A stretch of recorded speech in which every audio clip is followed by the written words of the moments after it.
Pracujem v reedukačnom centre Chalmová. Dezinformácie versus fakty. Ukážem vám, ako v súčasnosti médiá vkladajú ľuďom do podvedomia obrazy, ktoré nesúvisia so skutočnosťou. Poďme sa teda spolu pozrieť, v akých podmienkach žijú deti v reedukačnom centre Chalmovej, kde pracujem. Takže takto sa natáča reportáž.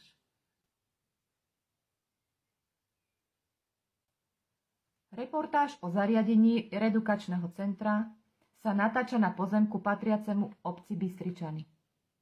Tu na obrázku môžete vidieť ošarpanú budovu.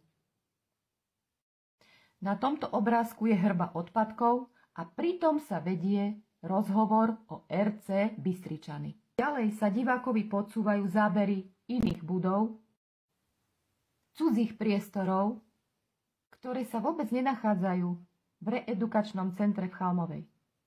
Tak a teraz si poďme ukázať, ako to vyzerá skutočne.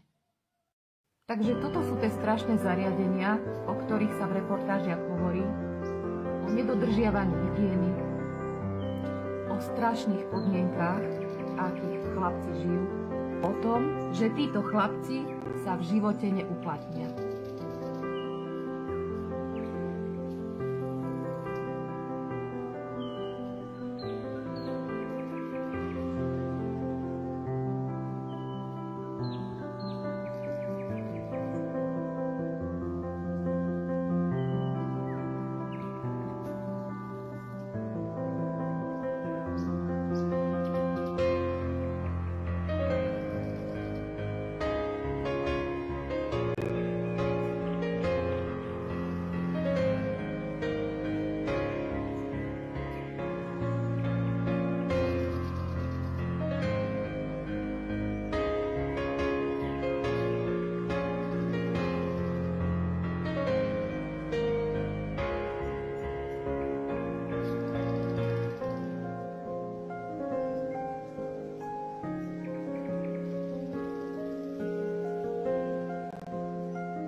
Takže sami vidíte, že toto zariadenie médiá prezentujú, že sa tu chlapcom žije horšie ako vo väzbe.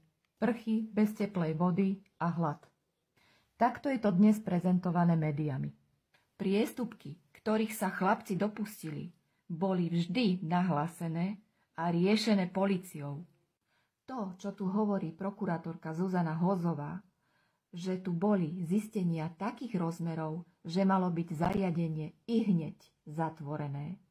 No, keby to bolo niečo závažné, boli by sme ihneď šetrení a zatvorení, keďže by to bolo, ako hovorí, závažné. Ďalej, po dobu 2 mesiacov, čiže letných prázdnin, za 58 rokov môžeme na prstoch jednej ruky zrátať, kedy bolo toto zariadenie zatvorené. Po dobu 58 rokov. Nie je to možné, nakoľko chlapcom bola nariadená súdom ústavná starostlivosť. Takže zamestnanci sa o nich starajú aj cez letné prázdniny. Na záver pár otázok.